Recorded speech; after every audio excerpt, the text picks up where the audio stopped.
not only to audit the assessor's office, but make sure that a third party audits the assessor's office and that we are compliant with the law. I will also free up funds to make sure that with this, and we're knowing that we're being overtaxed, and especially in my area.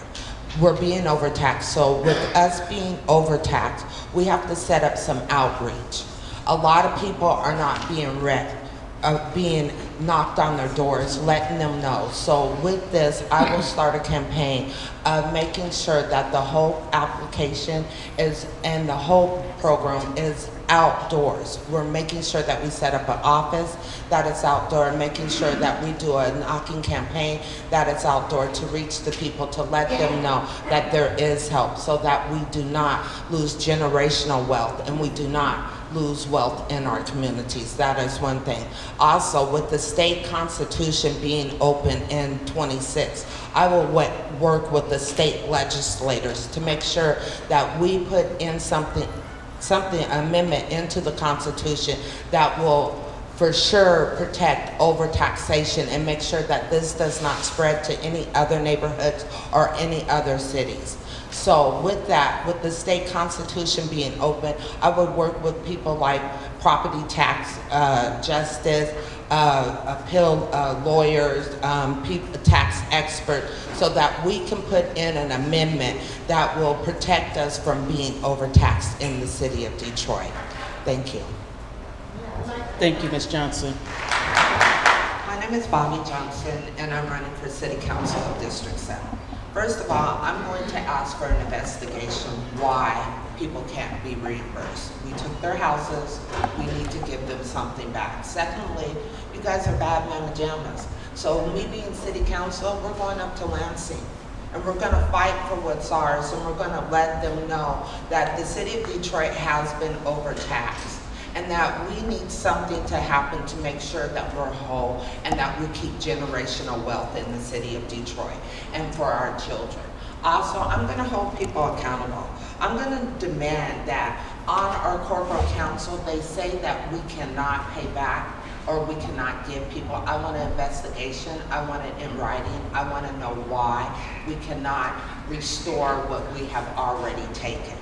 I'm gonna push for a full audit. I want to know the houses that are being overtaxed right now and the houses that have been overtaxed. We're going to work together to make sure that people know what avenues that they need to travel to make sure that they do not lose their house. But we're also going to work with the state of Michigan to make sure that the taxes, the taxation laws and policies are changed to favor the city of Detroit.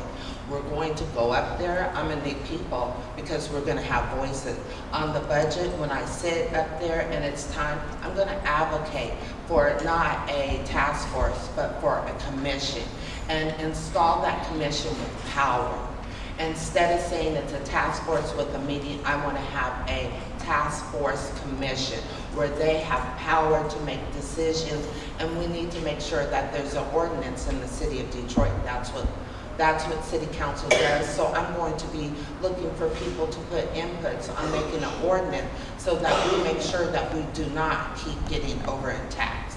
One thing about it with Eric Saburi, I'm going to build a relationship and hold him accountable. If it's time for him to do what it's supposed to be done, he doesn't want to do a moratorium, then what we're going to do is call him out and be there. We're going to protest him until he will do what we need him to do.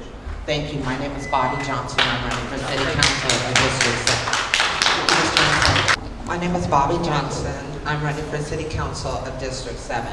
Well, the review board. Before I appoint anyone to the review board, I'm going to hold some classes to make sure that in my district that I have more people that are qualified to be on the review board. I'm going to make sure that it's not someone that has a name recognition, someone that sits on a board, someone that's in a nonprofit. The review board out of 7 is going to come from residents out of 7, because I'm going to hold classes to make sure that they get qualified to be on the review board. So there I'm going to know who's qualified and have a list of people who are qualified to be on my review board. Now, to holding people accountable about the budget, first of all, I'm a fighter. So anything on that budget that's coming, if it's not favorable for the residents, favorable for my district, we're gonna hold up a lot. You coming in asking me to vote for a contract and I don't have the information in front of me, an educated voter is a smart voter. So before I can vote on anything, I'm going to have to be educated on what's coming in front of me. So this is something that I will be holding the new administrator accountable by making sure that they give me all the information I need ahead of time. Not a week, not 2 days or a day. I need it ahead of time, at least 2 weeks ahead of time. So I will be an educated voter on whatever I decide to vote on in the city of Detroit, sitting on District 7. I won't be rushed. And I will fight, and if the new mayor wants a fight, I will be there to give them a fight, because I will be fighting for District 7. Thank you. Okay, yeah. We're on a waterway. They want to build here. So we don't have to just stay with 3 people to run the city of Detroit. We got to look outside the city of Detroit, because there's people trying to come in to the city of Detroit that want to pay to play. We're paying them to play. On the land value tax, the land value tax is another way for them not to pay the city back. Look at the GM building. We gave them a 30-year abatement, okay? And now that we're on our 27th year, they don't want to remodel it, they don't want to pay the taxes, so they're selling it off part by part. And so the thing about that is that land value tax only taxes the land.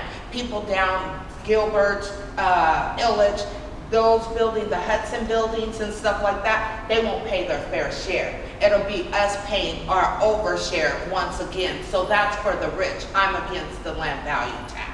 The homeless crisis. And our homeless crisis right now, we have to look at strategic ways. We have we have the Herman Garden, the Herman Kiefer. That big building is sitting there. We need to stop demolishing, and we need to start looking at creative ways to keep things into our city and to help our residents.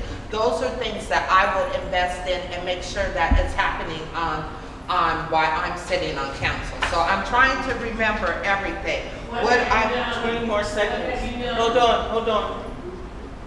I helped start the CAC over in District 7. So with me help starting the CAC, I'm going to help implant the CAC all through the districts to make sure that they can get out to the residents and make sure that they hold their meetings. And that's another way of holding the city council accountable, by having another entity, which is a board of 9, that will come and sit up here and hold meetings, take the residents' ideals or complaints and bring it straight back to city council. What have I done? I'm the president of Franklin Park. And what have you done for, you're out of time, but Okay. for property tax justice? What have I done for property tax justice over in District 7?